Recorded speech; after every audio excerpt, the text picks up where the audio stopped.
If you had a little message for younger Reggie, what would you tell that kid about life? I wouldn't tell him not a damn thing.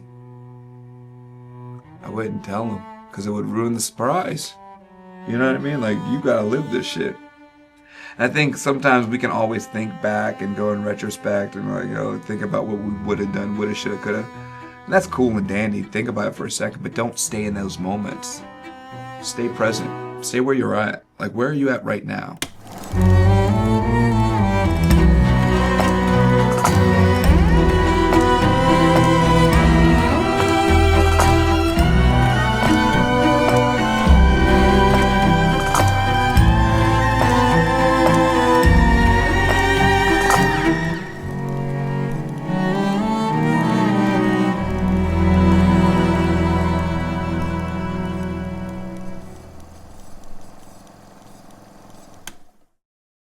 You and I met right when you got divorced and I got divorced. Tell me a little bit about that. What did you learn about your divorce? My divorce taught me a lot of things, but like, So, let me grab a drink on that one. What did I learn? I think my divorce happened because I needed to grow as a person, and my partner didn't want to grow with me and didn't want to help me grow. And I think I chose the wrong person because when things change, and things will change, someone's either going to be in your corner or someone's going to look at you like a sandbag. And I feel like she looked at me like a sandbag, like, this is the best this dude's ever going to do. And I can find someone better. And I think that's what's happening for multiple men now, because there's a plethora of guys on Instagram, and maybe they have it, maybe they don't, but and that's why you have like that whole idea of like a 10 or 5% of the 10% of the guys on these dating apps are getting talked to and the rest are getting nothing. And I mean, I got off dating apps for that reason, just because, I mean, I was getting talked to, but it was like, there was no substance, right? I like the old fashioned way, like looking in someone's eyes, like, or just walking up to a woman and saying, hey, I'm Reginald. Nice to meet you. And I think when I got divorced, it woke me up, and it's the best thing that ever happened to me, because I'm not saying if I didn't get divorced, I would have still been with her and I would have loved her until the day, like, 'cause I made a commitment, but I think I would have taken longer to grow. It forced me to grow as a man, as it forced me to grow. I mean, it hurt like hell, but I mean, so is lifting weights and you get stronger, right? I didn't even realize there were signs that was happening around, for my divorce. My divorce wasn't like my ex didn't just come out and say, "Hey, I'm over," until the very, very end. There were signs like her mood changed, like her attitude, how she talked to me was different. Like little by little, I saw my stuff being packed out of the house. You know what I mean? Like, that's just fucking, come on. But all that to be said, that was her way. I mean, she's been married before, and so that's how her way was dealing. And it was her house. She had kids, and on top of that, like, I would never want to take that house, even though like legally we were married. I could have fought for stuff. Like, and she said to me, I think when we were talking, she was like, "Oh, well, you wouldn't get anything anyway." And the audacity for her to say that, really, like, that helped me, because she had no idea who I was. Because I'm coming from a mom, a single parent mom, basically. Like, my dad and mom got divorced when I was 10. For her to think that I would want something from her, then she didn't know who I was. So it made me feel better that I wasn't even, because like, she didn't really know me when it came down to it. At my core, she knew me, but we didn't like really know each other. And that's part of the, like, communication failed, and she thought that this is how as far as I was going to go in life. And we had different value systems. I mean, I love money, but like, she valued money. I value money, but like, I value experiences. I mean, I want money, don't get it twisted. But like, I value connection, and I can be with someone if we're poor or rich, or as long as you choose me and I choose you and you have my back, it's me and you versus the world, I'll be with that part, the loyalty over everything, right? Mm-hmm. But maybe we just had a different value system. But like, when that happened, I feel like whirlwinds happened because I never thought I was going to get divorced. I didn't even want to really get married like that. And I was like, hey, if we get married, I don't want to get divorced because I saw what happened to my mom and my dad. Do you think that's why it hurt you so much when you got divorced? I mean, it hurt mainly. You know what? It hurt me because she had kids and I love the hell out of her kids. You know what I mean? Like, I've broken up with a woman before, but try talking to a 4-year-old saying you're not gonna like be back and lying to that 5-year-old, 6-year-old, whatever the age he was at that time, like saying like, hey, like I'm going to go see my dad. Yeah, but then I never come back. Come on now, like that sucks, and that's what hurt me the most because I had a connection with her kids. But then I also knew like I can't keep that connection open. Like it's like that's not my place anymore. I'm dad number 3 is out the door, you know? Like and so I had to like move on. But in that process, I was showering at the gym and thank God like my boy like took me in, you know, because I was on the doldrums. And yeah, I could have gone home to my family, but like then the male ego is a bitch. And so my pride got into it. I could have gone to Texas, but then if I left to Texas, I feel like I would have definitely taken steps back in my acting career. And then, so my boy took me in to Corey, like held me down and I stayed with him until I got back on my feet. And then that's when I got into, Vert. That's where we met. Mm-hmm. And even then I got my credit back in order and I got my bearings back. I incorporated myself.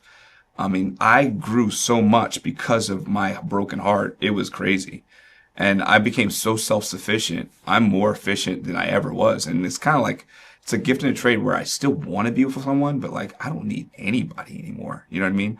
Like, the only thing I have is like, maybe I'll have my family, but I don't need anything. And that's also a bad thing in a way, I think. Sometimes like we're on this earth together. We should have connection, you know?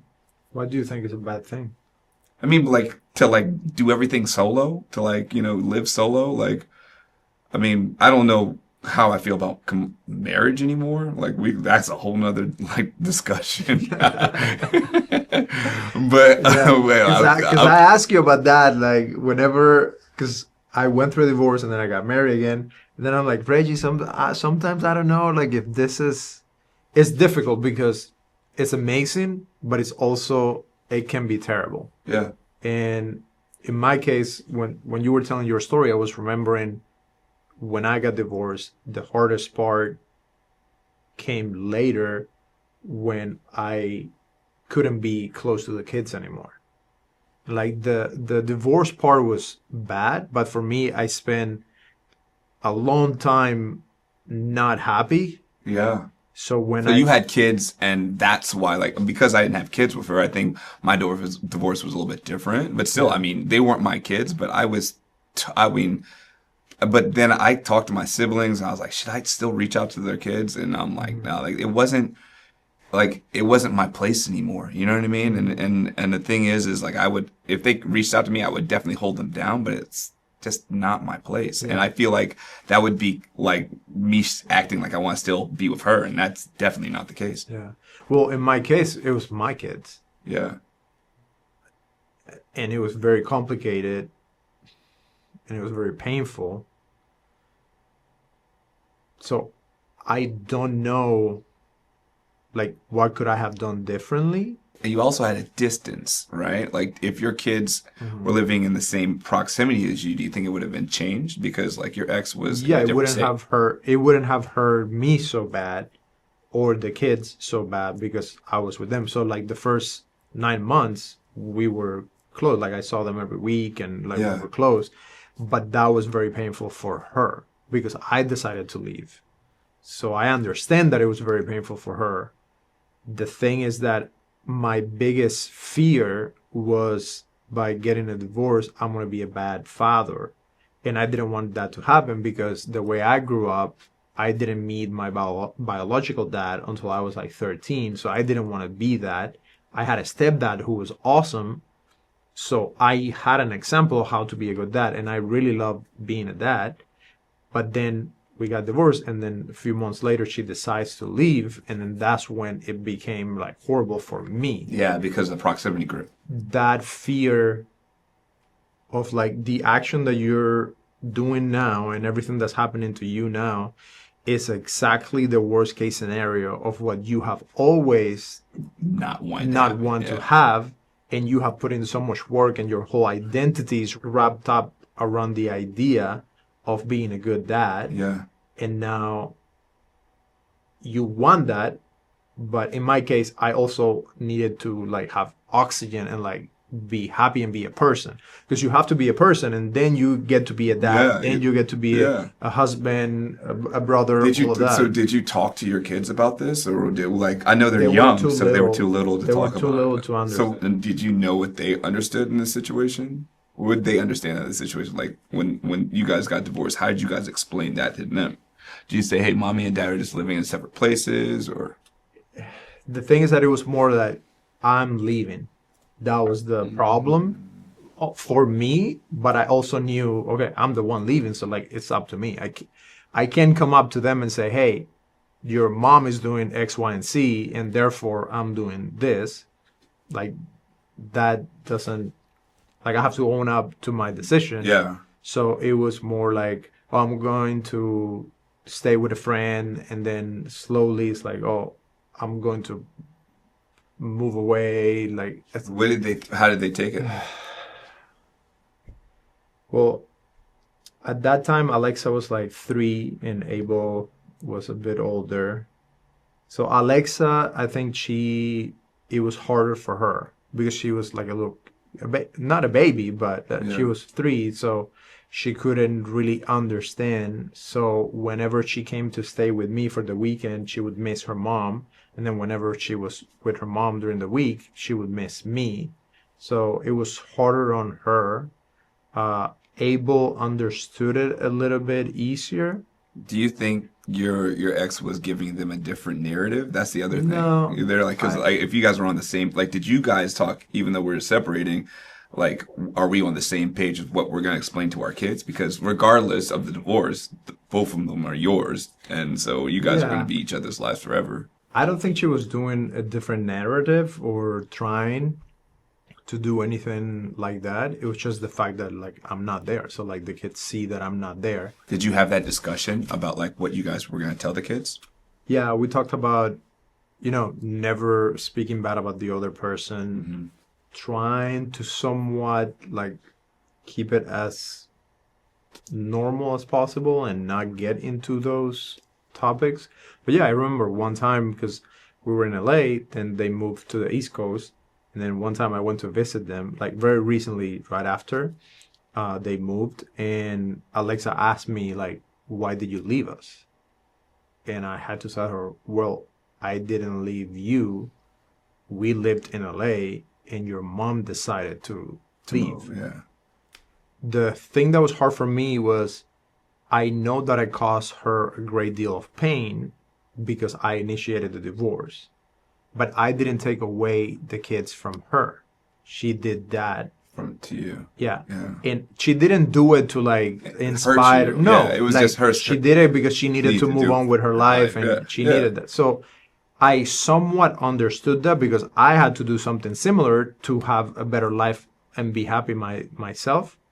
But when I did it, I moved away like 30 minutes away. Yeah. I didn't move away like, across the country. So I understand that you need to do something for you to be happy, but there is nothing that shows pragmatically that you have to make that move other than you want to be away from me. And then I mean, I think in my situation, I literally I don't mind. I mean, maybe I try to block it out, but like everything wasn't fine.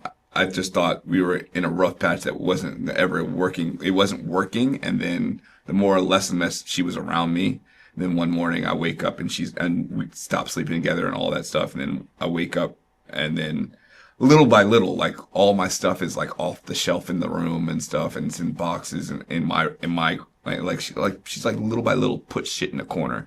I feel like she planned it for weeks. You know what I mean? Because and then all of a sudden I wake up and then she's like, "Hey, I want you out." And I was like, "What?"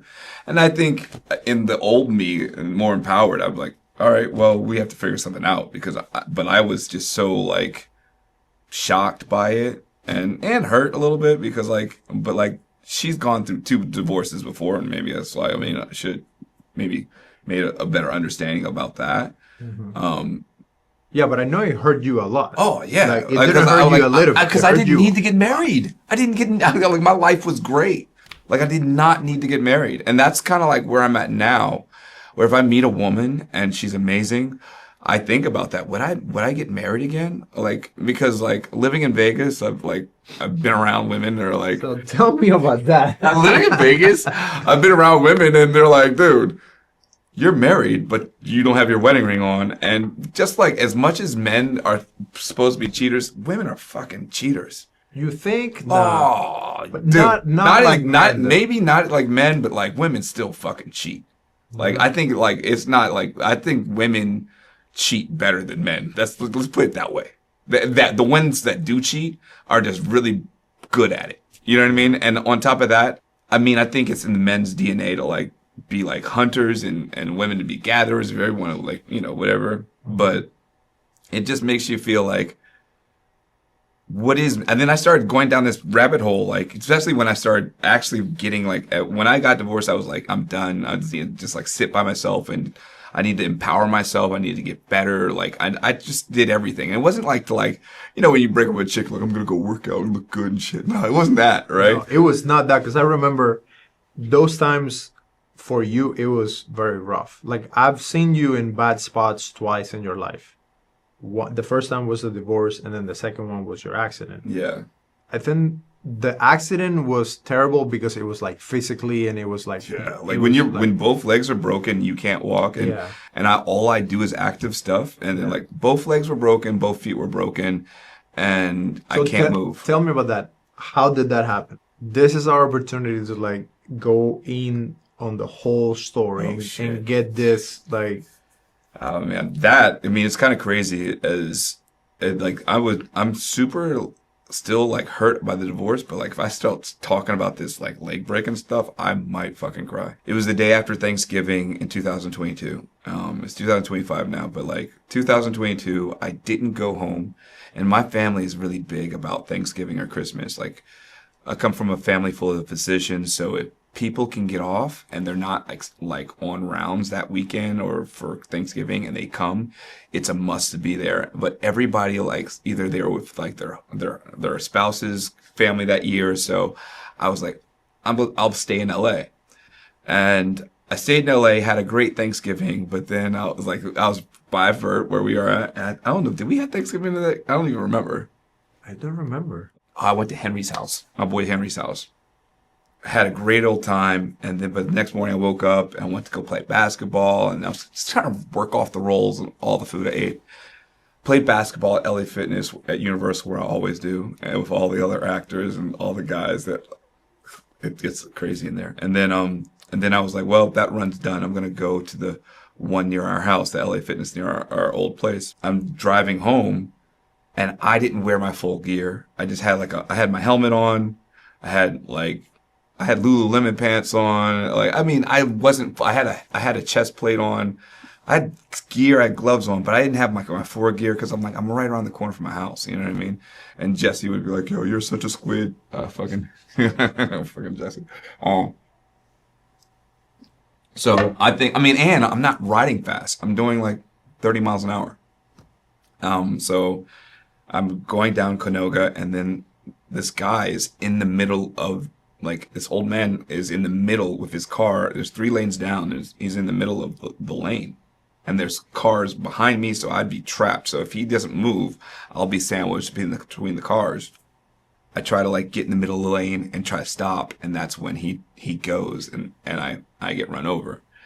And, I mean, the worst pain in my life. Like, all I know is, like, I'm tumbling, and only thing I see is through this. And I feel like cracking and breaking. And I feel pain everywhere. Like I thought my arms were broken too, but it was just my thumb and both my legs were broken and then my feet. And so I'm on the ground, just like yelling in pain. Like I know I'm about to pass out. And this Mexican guy runs over, and I'm not moving, and I'm like, move me, because I rolled over into the other incoming traffic, and I'm just like, move me so I don't get run over again, please. He's like, I'm like, move me. And he's like, I can't move you. Like, your one leg is in another direction. And I'm like, and that's when I pass out. And then I wake up in the ambulance for a second, and I feel like extreme pain. I wake up again, and they're cutting my clothes off in the ambulance, and then I pass out again. I go into a coma. And I was in a fight with my twin. I have a place twin, like an Irish twin sister, Simone. And she was in Arizona for Thanksgiving. And I was like in a big, I don't know what our argument, you know. Like when you got three sisters, there's always something to argue about, right? And so I was arguing with her, and so we hadn't talked for like a couple of weeks. I'm in a coma at this point, and they're like, the nurse says, hey, he's in the hospital, and then, or he calls Fern. I don't know how, whatever. All I know is Henry shows up, Kingsley shows up. When I wake up from consciousness, and my twin, my Simone, is there. And she's like the first person I see when we start crying. And like, I look down, and all my legs are like broken and stuff. And like, it's kind of scary when you look down and like, you're used to like getting up and getting a glass of water. And then I was bedridden, you know, and you're humbled, man. Like I need help to go to the bathroom. I need help to pee. I need help poo. I need help to eat. I need help to sit up, you know, and I'm such a man's man. And then you're like humbled and like getting help every day. It's like gratitude, man. Like I think that's what that accident gave me, was like gratitude. Like, you're not feeling pain right now. Like, you're able to, if you wanted to, you could stand up and get a glass of water. You could stand up and go to the bathroom by yourself. I was literally like, there's times when like I couldn't go to the bathroom and someone had to like wipe me. You know what I mean? It's tough. And then it just made me give me more appreciation for my nurses and all the medical staff that helped me. Like, I mean, someone's moving your legs for you, like trying to help you back. And then now I'm running around. I'm able to dunk again. I'm able to like, I took my black belt test, my second Dan test again. Like, people don't recognize, like, and no one knows, because I lived in the hospital for damn near a year, and no one knew. They just thought I was gone. I don't know. Maybe they thought I was still stuck in the divorce mode. I don't know. But like, no one, the Krav Maga worldwide sent me a plaque of flowers and stuff, but like, no one really knew.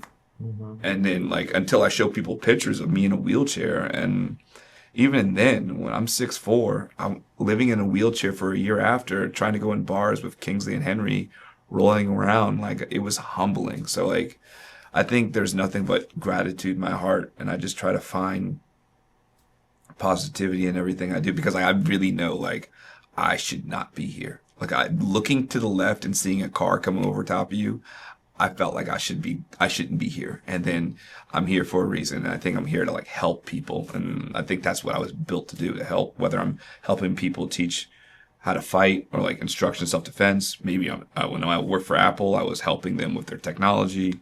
I mean, that's what I'm here to do.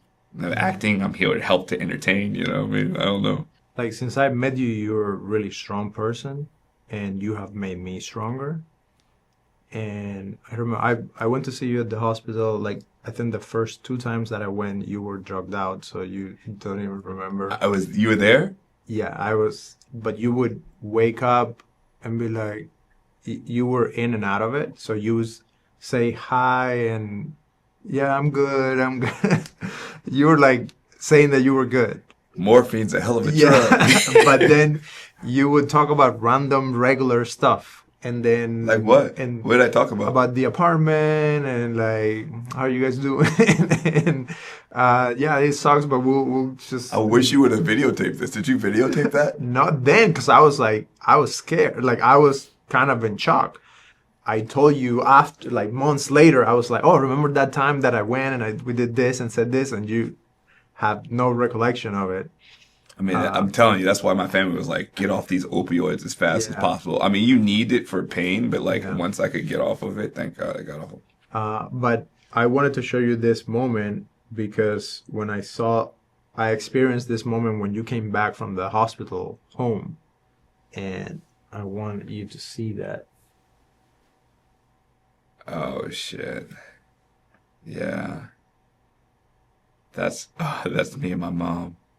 So I didn't let my mom come to the hospital because COVID was happening, and I mean, I'd be damned if I got her sick. Like, um, she's my world. And I just lost my dad a little while ago. And I don't know, me and my dad didn't have the best relationship for obvious reasons, but like me and my mom, like my world, you know what I mean? And then when I lost my dad, it kind of like put realization to like this just the circle of life, you know, throw that Lion King mix in there, right? Like she's healthy and everything's fine, but like there will be a day where I'm gonna have to deal with like I remember when my dad passed away. I was with some homegirls. We were out at Arcadia. We just hit some golf balls. We were having a great time, and we went to a bar after playing golf. And then my sisters are all FaceTiming me, and I'm like, all three of my sisters are FaceTiming me. This is awesome. So I pick up the FaceTime, and it's all three of my sisters saying my dad's not responsive. So I immediately run out the bar, and I'm like, "What do you mean? What's going on?" And he had a heart attack, and then they're doctors, so they're talking about, oh, he hasn't been responsive for, you know, they went so technical, like they knew 3 minutes in, 5 minutes, he's a vegetable, like, all the stuff that I didn't know. I was like, yo, like they can get him back, and then he was gone, um, and then that hurt. I just didn't know how to like deal with that pain. And I know I got to like, you know, like my dad was there for my divorce, so he kind of helped me through it because he got divorced, and we talked about it, and that helped. But still, like, it sucked. It was like in that place because my dad wasn't, I wasn't that proximity with my dad where I saw him every day, but like I could pick up the phone and talk to him. And I mean, I have like voicemails on my phone. I listen to him still. And sometimes I feel like he called. But then uh, I sit there and I'm like, man, this shit's gonna happen again. And then my aunts, and so we were at my aunt. I love her to death. I have three aunts. They're all amazing. But I was to my aunt's 80th in Bahamas just recently, and she's amazing. I'm coming around the corner because we got there first, and I'm putting clothes, like I put my mom's bags, and I walked everybody up to their rooms, and she's sitting there. She doesn't see me yet, and I can just see her like rubbing her knee. I can see she's in pain a little bit. You know, her back hurts. Maybe the seat's not uncomfortable. And then it all just creeps in my head. And maybe I shouldn't have been there in my head for a second. And we talked about it. Me and my Aunt Janice talked about it too. But then I come around the corner and she lights up. She acts as like she's not in pain and everything. That's the kind of like love that like my aunts are, you know, like we're really tight knit. And then, you know, after the weekend, it was an amazing weekend with family in the Bahamas, wilding out. But then, I talked to her and she says, what's going on with you? She calls me. It's like, why are you so sad? I saw you sad sometimes. And then we talked about it. And then I was like, hey, I'm like, and she's like, hey, I'm at the winter of my life. And maybe I'm just not ready to hear it yet. You know what I mean? But it comes for us all. But I feel like I've conquered everything in my life except that. That's the next thing. And I don't think you can conquer it. You just got to deal with it, you know? What would you tell your dad if you could talk to him again?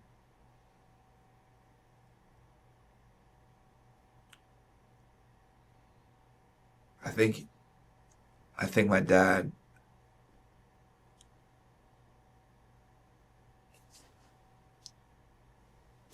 wasn't the perfect dad, you know? He did a lot of things that I'm not proud that he did. But in a way, I thought he made me a better dad. I tried to like learn from his mistakes. Um, but and that's what I would tell him, you know, like your mistakes, I didn't fall in those same pitfalls that you fell into. And I mean, maybe that's why I see stuff like he was so rough on me, and so it made me tougher. But him being so rough on me, just that's why I'm like a black belt in Krav Maga, like second degree or whatever. And he just made me tough and made me a protector. Like he built me the way I am. And you know, you can't. I could cry about what he did to me and how he did it, but he made me what I am. And I mean, and that infused with my mom, like he made me tough and he made me tough and hard. My mom made me a gentleman. You fuse those together and you got Reginald 2.0, you know what I mean? But like I would tell him like I'm okay. You know what I mean? I feel like he definitely didn't live with our family and I mean, he didn't try to though. Like he had every opportunity to be like this, come in and but like he had his own shit to deal with. He was a Vietnam veteran, and I feel like that also took a toll on him. But he made decisions, and as a grown ass man, he had to live with them. And I just want him. If I could talk to him, I'd be like, "Hey, decisions you made, I'm not holding them against you, and I'm okay. And you didn't hurt me in a way. You helped me because this rough stuff that you put me through made me tougher than most, and you.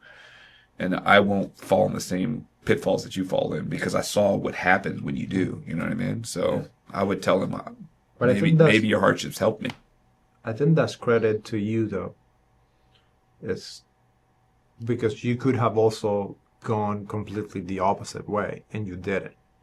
I have somewhat of a similar experience. Not like my dad wasn't a war veteran or anything like that, but he dealt with alcoholism, like violence in his family with my mom. I mean, same exactly. Like, I mean, I think my dad that just got introduced through the vehicle of Vietnam. You know what I mean? You see someone's head blown off, killing people, like shit goes down. But I think there's credit to you and how you took what happened to you and you turn it around. And I know it wasn't like right away. I know you did some some crazy stuff too. So tell me about that time in Baltimore, because you always talk about Baltimore, and like I'm from Cuba, bro. Like I know nothing about Baltimore. Well, I mean, I think Baltimore is in its growing up. Like I got to grow up. My dad's like lives on the east side, like very very hard part of town, and then my mom lived out in the county, and so seeing the both sides of things. But like I was blessed that I lived with my mom, and my dad kind of protected us from that in a way. Like he made sure we had the money to live in the nice part of town, go to private schools for the most part.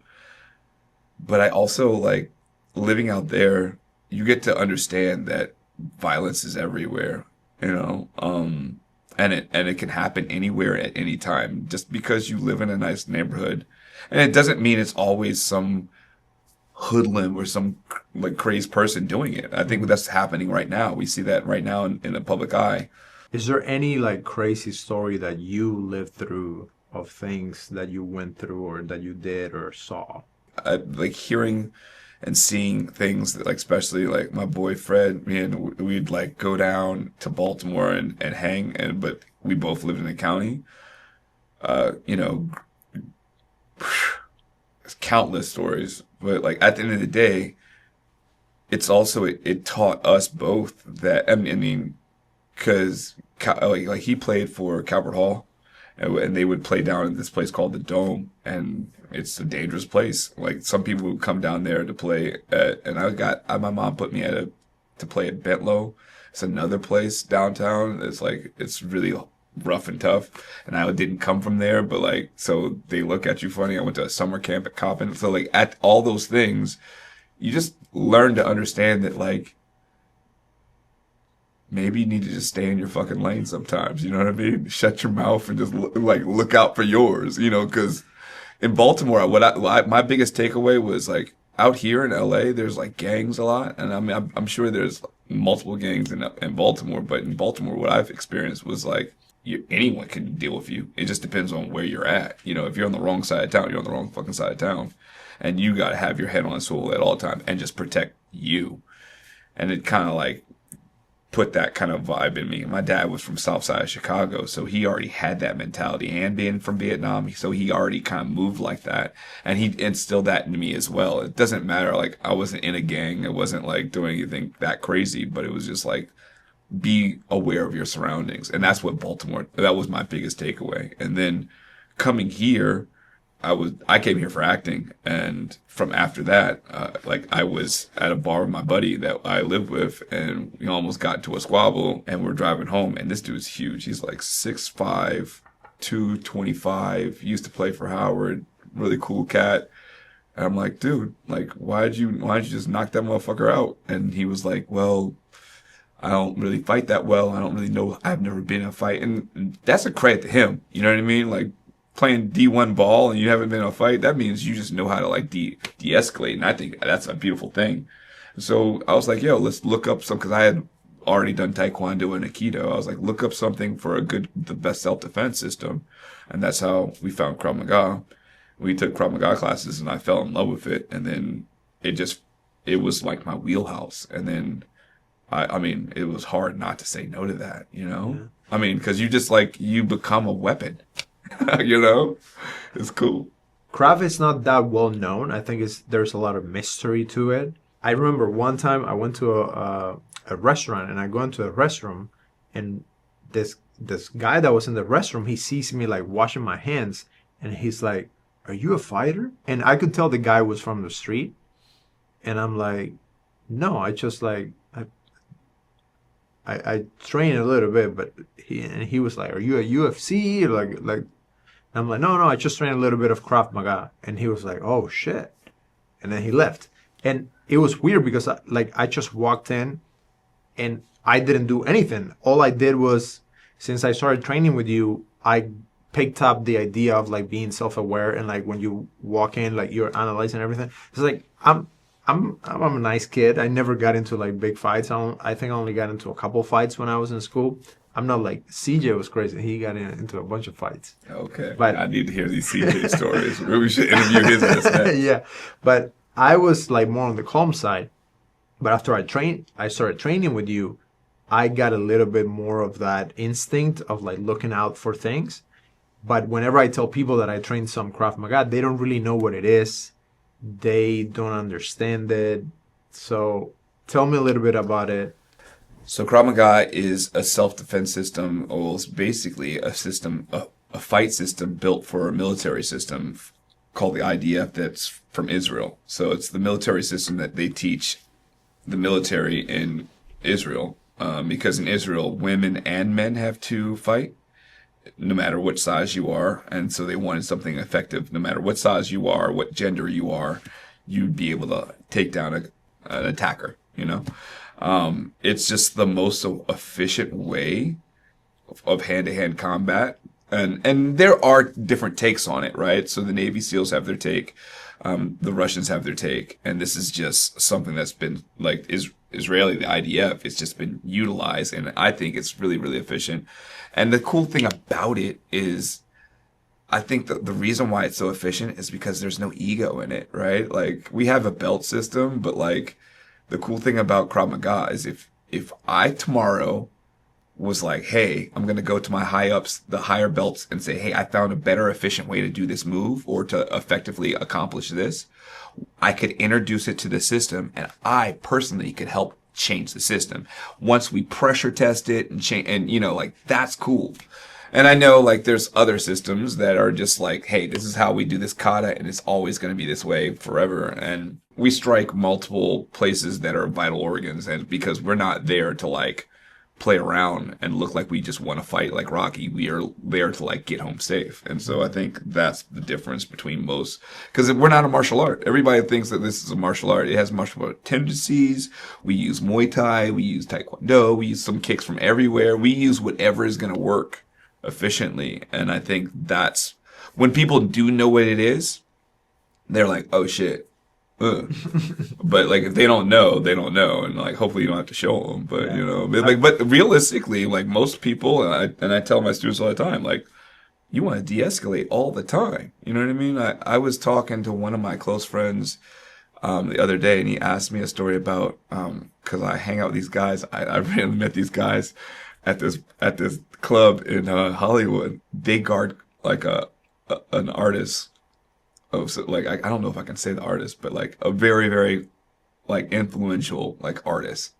And I go up to the bar and I have a drink, but you can just tell these dudes are fucking fighters. You're like, dude, size of this guy's arm is like the size of my thigh. You just wouldn't want to mess this dude. And we're riding around and we're having a great time. And from there, I don't know how we started talking, and the next thing you know, we started hanging out. And then, like always, because I've done security, I say, hey, do you have any stories? Because we were about to trade stories. And before we do, he's like, I'm going to tell you right now. And if I tell you this story, I failed my job. And I'm like, damn, that's so cool. Cause I have another one of my homies. He did Krav Maga with me. His name's Kamal. He's also an actor. Like, he's guarding like famous people as well. And the main thing is, it's not to fight. It's to de-escalate much as possible, because your job is actually not really, just because you know how to fight doesn't mean that's what you should do. Just because I know how to break a nose doesn't mean I should break it. Mm-hmm. It means I need to like, hey, let's try to figure out a way not to break the nose. Let's figure out a way, like, his job is actually to protect that superstar.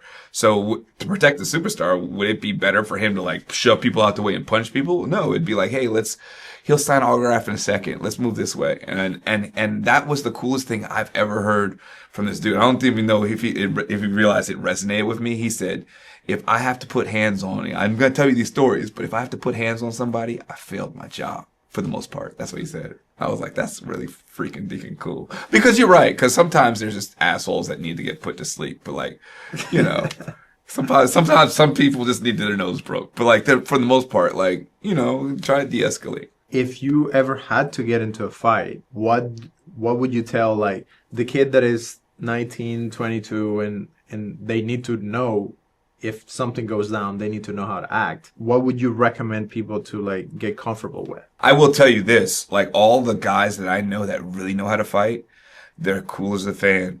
But here's the other problem nowadays, like there's weapons involved now. Everybody's carrying a knife.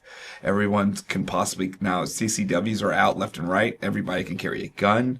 So you don't even know where it's going to escalate to. So not only that, like, what are you talking about? It's like, that's what we talk about, that male ego. Like, if somebody's, what are we talking about anymore? Like, the only way I'm going to really do anything anymore is if like I have to protect my family. Mm-hmm. Other than that, like, we can argue about Cowboys and the Commanders later. I don't really care. You know, nothing holds weight to me, and it takes a lot to rev me up. I used to be when I was younger, and I think that's like the male ego. When we were younger, yeah. I was like, oh no, I gotta show my man. You know, like now maybe it's because I've been fighting so much. I just like, yeah, all right, cool. You're cool. You stepped on my shoe. I back down. You're the man.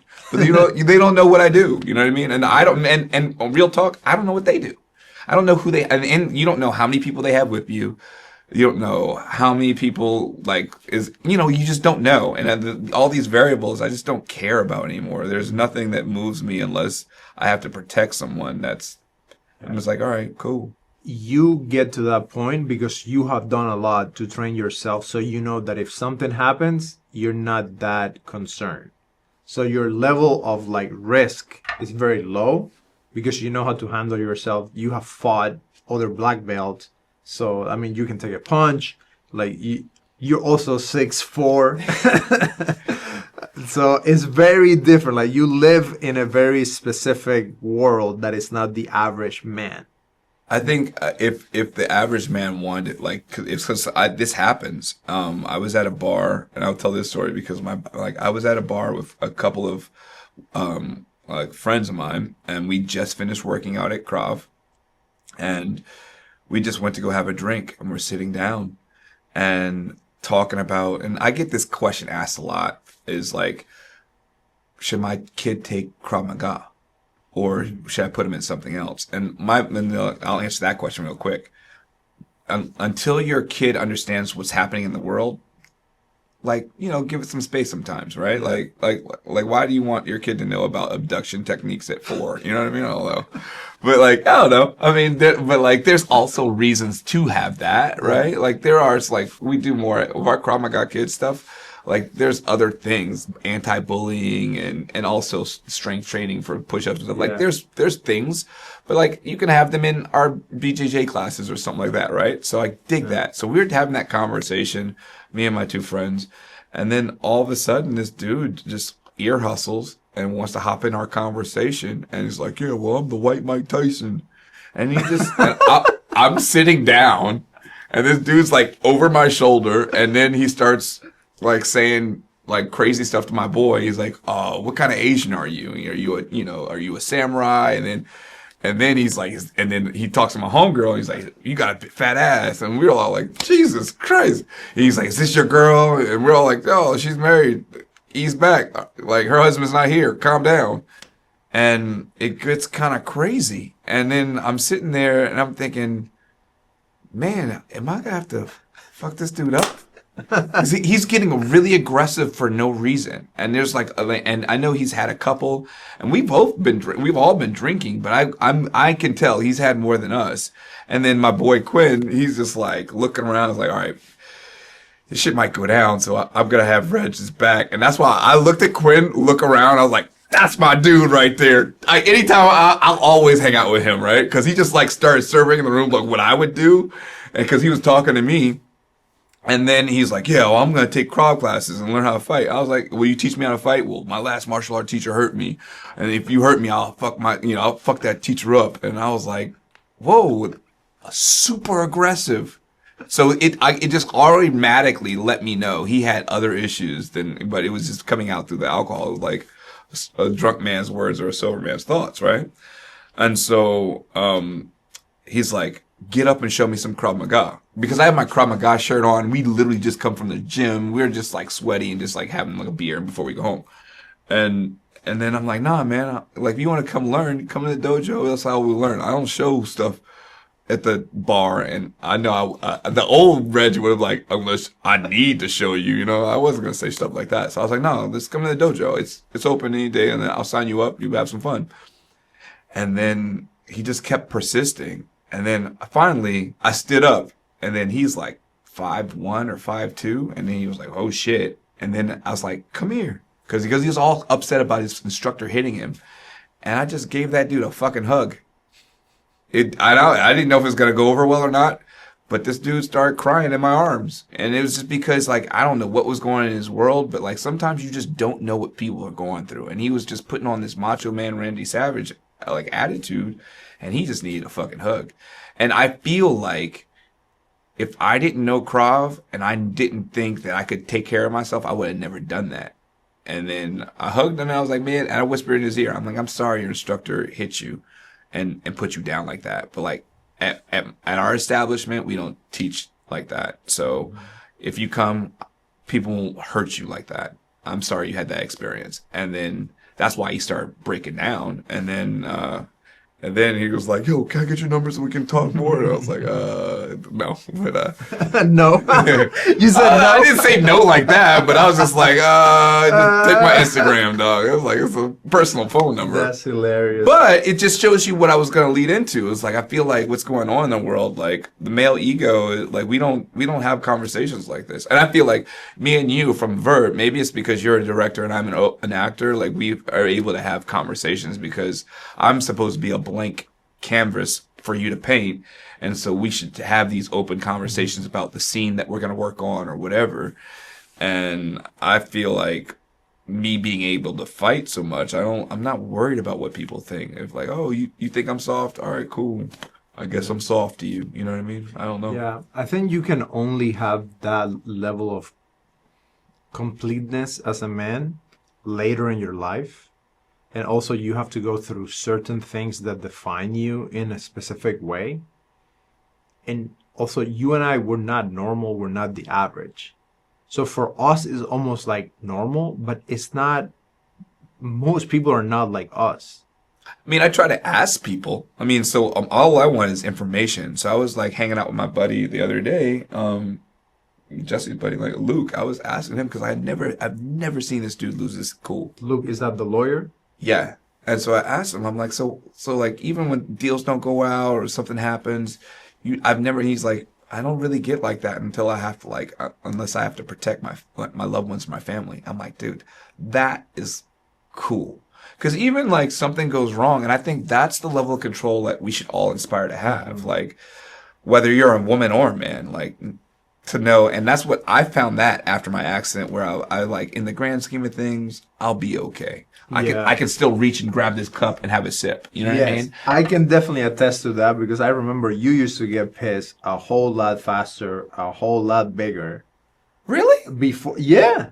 I remember one time you kicked my fridge because you got upset this girl wouldn't come up and da da da da, and then you're like, fuck that bitch, boom, and you punch the fridge and you kick the door, and you did used to get a lot mad. What? I don't even remember, like. Yeah. Oh, no, because she did me dirty though. That was kind of. Yes, granted, but I do see a difference in you after the accident, and that's what I'm saying, that the level of completeness that you have as a man, I think it comes later in life after you have experienced so many different things, where you get to see a more complete life experience and then understand, like, the conversation that we just had about your dad. I remember you talking about your dad 2 years ago, and it was completely different. You didn't have the same level of full understanding and acceptance wrapped into it's just you're more mature. I mean, I had to sit with it though. You know what I mean? I think I would not put age with anything. I would put experiences and time. Like, so in a way it's age, yeah, of course. But I would put more like, I had time to sit with the fact that like my dad died. Like I think I was in a state of denial for a little while of like, yo, this will work itself out. I don't really talk to dude anyway. I made excuses, you know, like I don't miss him. I don't miss him. And I was surprised how hard it hit you, because before the accident, the way that you used to talk about your relationship with your dad, you were angry. Yeah, I was. You were very angry. And I think you did work a lot of things through the accident with your dad, and also with your divorce, with your career. You used to be really angry about your career not working out the way you wanted to work out. Yeah, you're right. And rightfully so, because you're passionate about it, and of course you have to be pissed about it because you love it. But I think after that experience, you became a whole different person, and I think great gratitude was the base of everything. Yeah. And now you're such a chill person, and you're like, I think my lens has changed. That's what it is. I mean, because like everybody wants to get promoted. It's just a little bit different in my career, right? Like, and all my siblings are doing amazing. And then, you know, like I thought a part of me was like, I need to achieve better because that's why I got divorced. But realistically, I had to come back from that and like, I'm measuring myself through a woman that doesn't understand what I'm measuring my level on, right? Like, why am I measuring myself through a woman that doesn't love me? She doesn't understand my ruler, right? So she doesn't understand like what I enjoy, what I think about, what I find fun. You know what I mean? I love money. Don't get it twisted. I want money. I want to achieve, but like if I'm on a play that's gonna run for all year long and I create great art, I'm an artist. You know what I mean? And I can still pay my bills and make shit happen. That's all I want. I don't need to like live in Beverly Hills. I don't need to like, you know, wear the best nestlings. I don't know. I mean, I just feel like that's what I measured myself against something that I shouldn't have measured myself against. And then after being run over by that car, I realized like this all can stop in a second, because I did nothing wrong that day. I was driving the speed limit. I was chill. I did nothing wrong. You know what I mean? It wasn't like I was wheeling to try to get a girl's number. I was literally just in the wrong place at the wrong time. And boom, I get run over. And then that made me realize like, dude, why would I ever think, you know, and that's why I stopped worrying about, I want to be a great movie star. Like I want to be in a movie. I mean, I think we all have bucket lists to check and things we want to do, but then it's going to come to an end. Everything ends. So how do you figure out what are you going to accomplish before this thing ends? Before your movie is over, what are you going to, what is your story going to be? Are you going to sit here and say, woe is the fuck is me? Or are you going to get busy moving and be like, you know what? I did that. And when this happened to me and I should have, like, everyone thought I was going to go down, I came up. I'm going to keep taking the high road. And does it mean you need to like have 50 million followers on Instagram and have a whole bunch of money? It might not equate to that. It might mean you live a lovely life and you have all your bills paid and you have no wants. And that's where I'm at right now. I tell my friends right now, I am Neo in the Matrix, dude. I have no wants. I'm like, I literally am Pinocchio. I'm a dude with no strings on me. I have no one that can manipulate me. I mean, I definitely want things, but I like, it's like I'm given the gift to walk. Like, I don't think people know it. And I meet people and they don't like, I don't believe you. I have to show them pictures of my first step again. I had to relearn how to walk.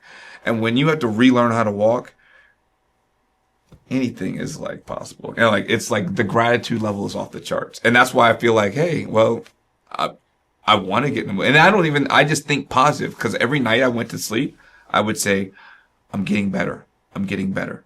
I'm getting better. I would repeat that in my head. So I really feel the power of the word is super strong. So I don't even say any negative shit. I don't. I mean, I don't say negative shit about myself or about, you know, I speak stuff, but then I can cancel it out. Like, I don't know. It's crazy. This brings me to unshared success is failure. Let's talk about that.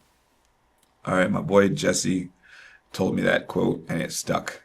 I mean, like, the dude is amazing. Honestly, Jesse, all these guys. I mean, and honestly, I credit it to my divorce. I would have never met Jesse if I was married. You know what I mean? And we would have never met. It's like I was supposed to get divorced. Like, so everything where I'm at right now, it's such a blessing.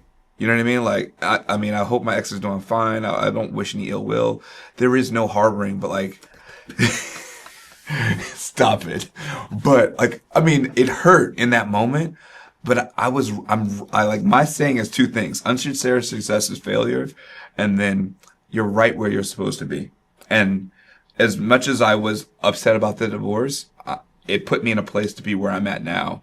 And right where I was so upset about that car accident, it put me where I'm at right now. You know what I mean? So because of that divorce, it made me incorporate myself and start private training and doing all this stuff. And that's how I met Jesse. And Jesse is just the coolest guy. And when you hang out with cool people, like, I would just tell people in general, if you really want to be successful, who is around you? And it doesn't mean you have to like have a whole bunch of billionaires around you or whatever, but it's just like, are they good energy? You know what I mean? Like, and it's hard in LA, but like, are they good people? Like, you don't need to like, and what's your value system?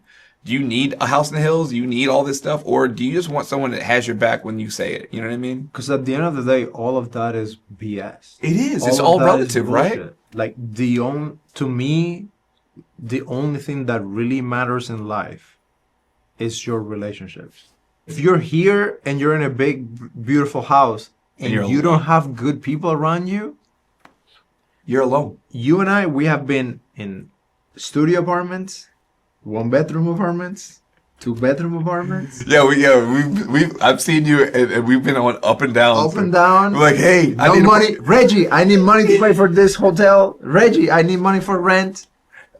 I mean, shit. We've done family dinners and stuff. Like, yeah, we have been at the fanciest restaurants, the fanciest clubs, the fanciest whatever. It's not where you're at; it's who you're with, right? 100% And so when I met Jesse, I love this dude because he changed my life, because he started making me see the world differently. And I think when you start thinking differently, and does it mean I want what he wants or what he has? No, you're fighting with him half the time. Which is the awesome thing about him and you and me and Abraham and like all of my brother too. Like, we can fight and disagree on 50% of the things that we disagree on, but at the end of the day, you do agree on the most important things, and like having like those people around, we are blessed, man. Yeah, completely. You know, like I just know, like it's just having the right people around. For example, well, I tell this story. I know Henry's gonna hate this, but like when I got divorced, like how I got into Vert, like I had everything was right, and when I walked into Vert, I don't know, I know what you felt, but I walked into Vert. Amazing. It was amazing. It smelled amazing.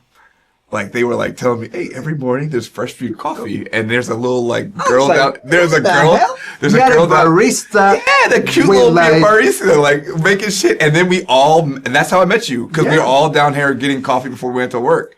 And then I went to see the room that I was gonna get, and then I saw the facilities. I was like, "This is dope. This is what I need. I want to come home and be happy." And it wasn't out of my price range, but it was just like it was like once they were like, "Hey, well, you need to have all this money up front." I was like, "Dude, I got it." But they were like, "You need it all in your checking." I was like, "What?" I was like, "But I have it." And like, "Well, you have to move stocks around or whatever." I was like, "Dude, I'm not moving stocks around. Like, just I have the money. I'm good." And my credit's, because my credit wasn't as where it is now.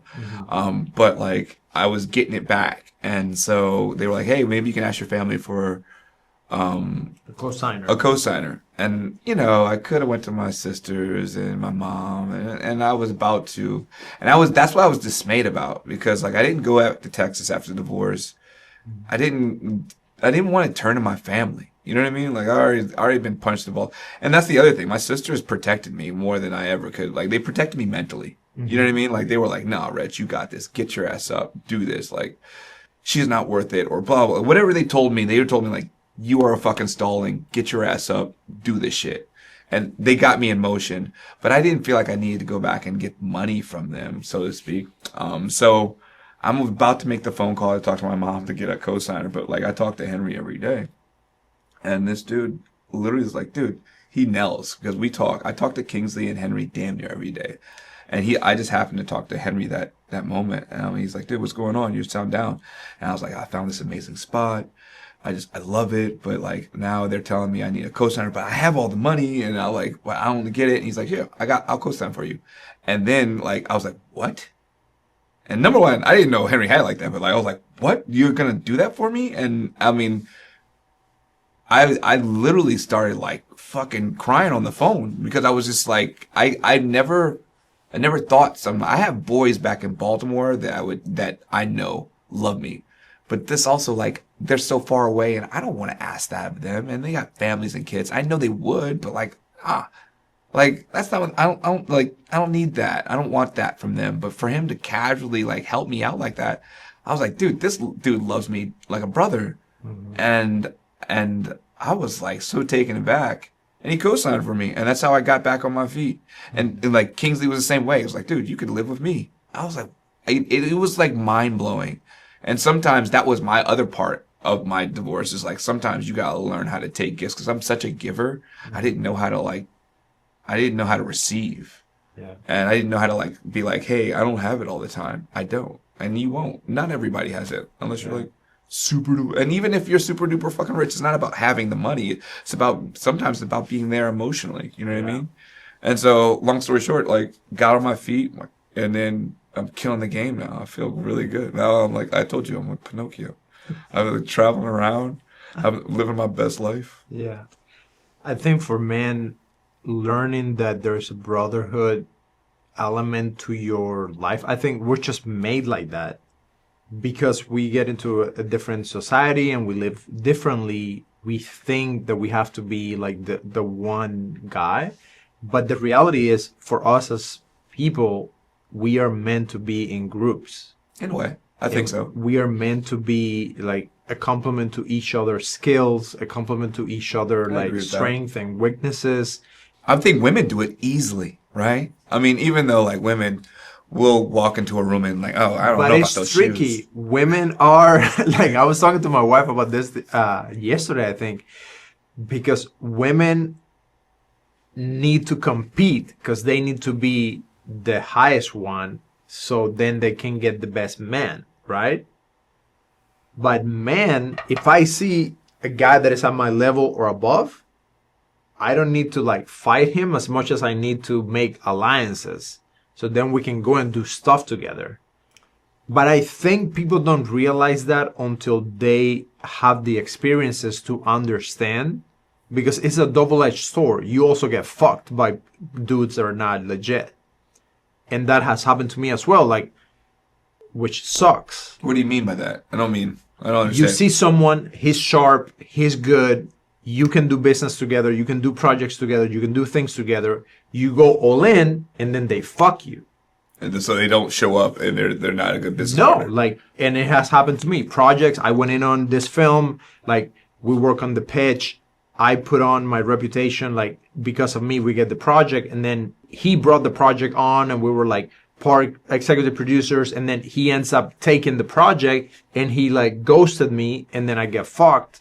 Like, that guy was, like, someone, like, he didn't have it in him, so it was my mistake because I didn't judge the character correctly. I mean, I think that's just like, I think that's the same with women too. I think that's just not, that's not, we can take man or woman out of that and just take that's a person, right? No, I think it happens you think that more happens with men. More with men, because women don't need alliances as much as we do.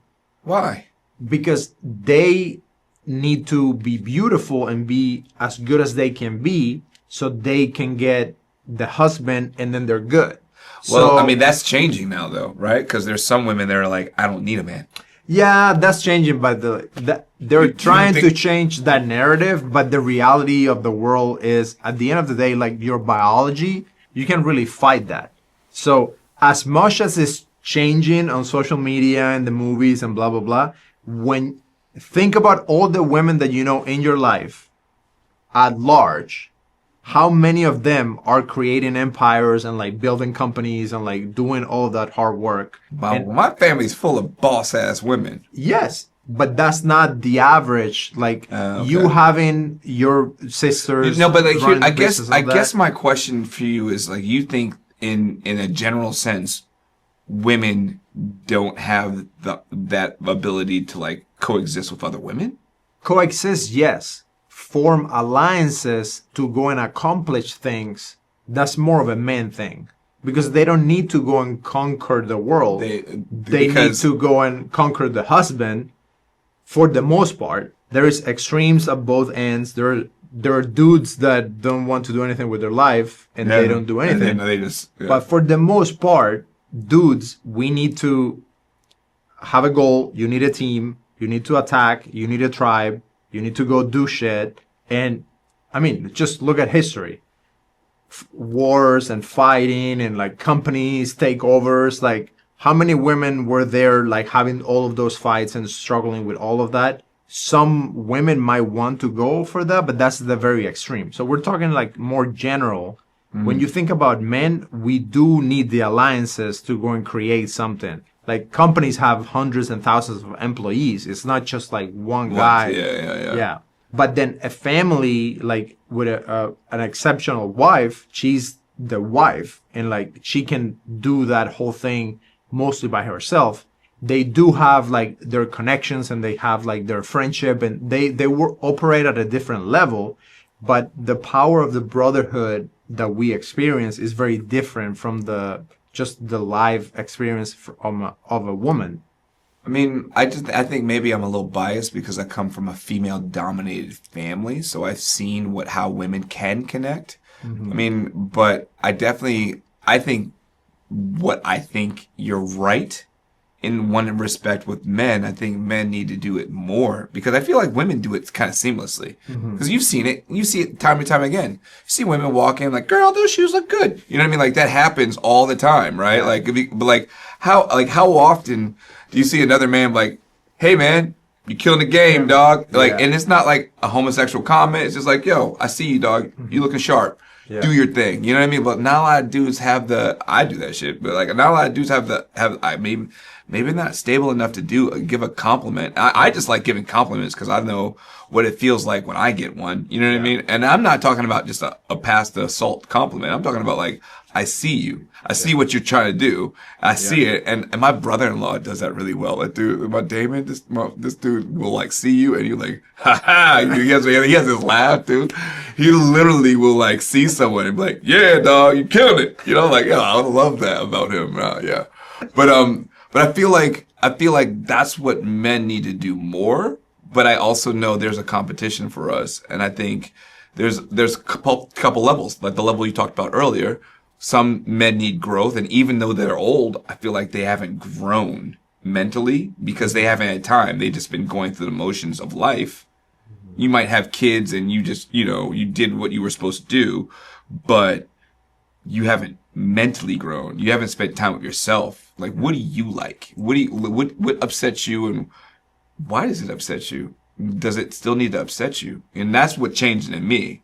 Like when something doesn't go my way, I mean, the most thing I get frustrated now with is golf and talking with my boy Donnie. You know what I mean? Like we debate of like why I'm not closing the face of the club. You know what I mean? That's the worst. You and golf. So what is it about golf and like all these dudes that like golf? I never got into it, and I've thought about asking you to take me out golfing because I watch all these videos about like old money and quiet luxury and like making more money and blah blah blah, and they talk about golf.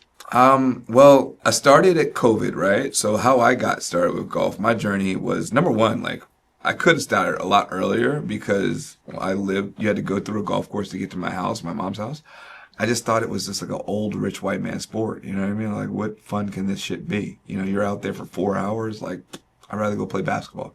And then COVID happened and you couldn't play basketball indoors and my knees hurt from all the years of ball and all that stuff. So I was like, let me try something different. My boy Kingsley was like, yo, you should try golf. And that's when like I really kind of like zeroed in. And cause like I only really played golf 1 or 2 times because of Kingsley and Henry, because they did it. And I was like, oh, this seems kind of cool because I get to hang out with my boys. We had a little speaker, eat some food, talk to the cart girl. I was having a good time. You know what I mean? I was more on the social aspect of it. And then I got into it even more with COVID and it started to get it. It was like, you can play the sport by yourself. You can play the sport with your friends. You can make business deals out there. You can also like, no matter where you're at, you're like, it's hard as hell and you have to be disciplined to do it. It's like, it's crazy.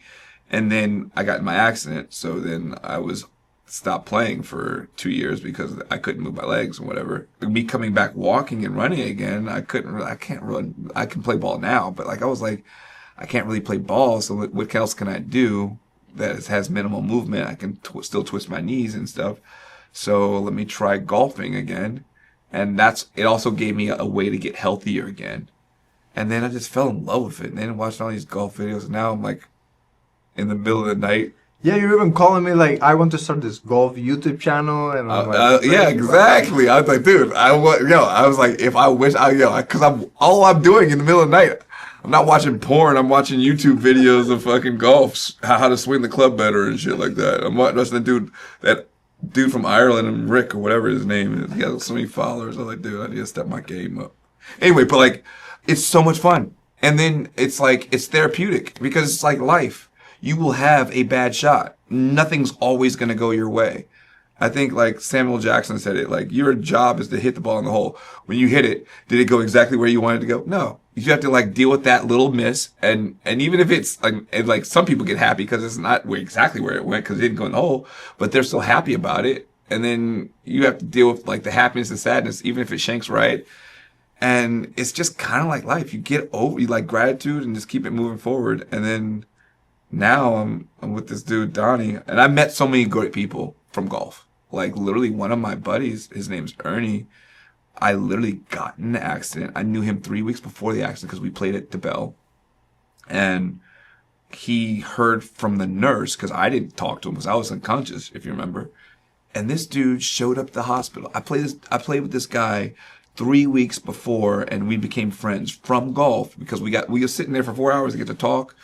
And next thing you know, like, he is in my hospital room with flowers. You know what I mean? Like, damn, dude. Because golf allows you to connect with people. And even though it's a hard ass sport, and then you're like, hey, you shaked it, it's cool. And you get to like laugh and joke. And I mean, now like I hang out with Ernie all the time. He's one of my closest boys. I know his wife. I mean, he has a kid. I'm over there holding his baby. I feel like Uncle Reggie is in full effect in his house. You know what I mean? I'm like, dude, that all came from golf. And I'm closer to my friends. I don't know. I think connections are built off that game. I think all sports do that because basketball did that for me. That's how I met Kingsley and Henry. When it comes down to it, connection is what we thrive for, whether it's art, whether it's painting, whether it's photography, whatever it is, we all strive to connect, whether it's music.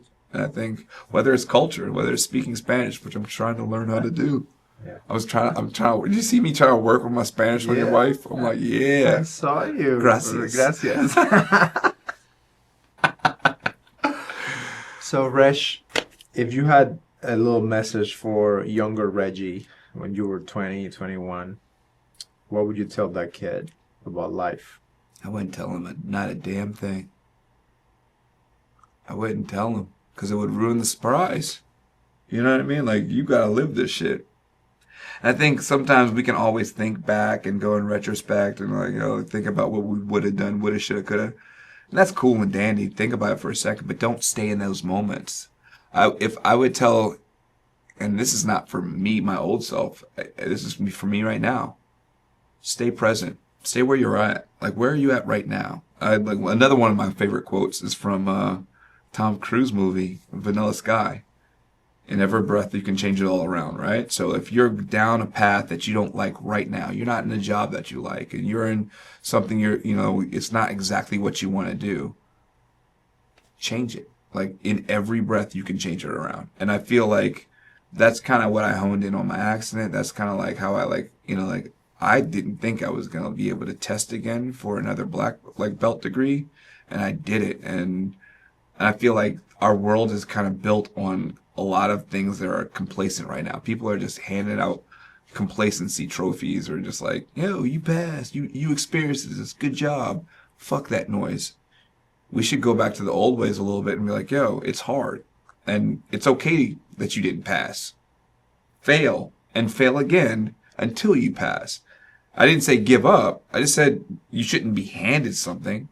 You know what I mean? I feel like that's what's happening right now. I see a lot of that around me in more ways than one, not just in fighting and Krav, but like I see that around from social media aspect, how we're handling our country, and it's annoying, but at the same time, I'm like, I gotta stay present in what I'm dealing with. And so what I'm working on right now is, even though something bothers the core of what I'm doing, like, I'm just gonna whoever I can touch, whoever I can help, that's what I'm gonna do. You know what I mean? Like, I can't change the world, but I can change whoever I come in contact with. And that's what I want to do. You know what I mean? Because I'm upset with what I see. I'm upset with how people are talking to each other.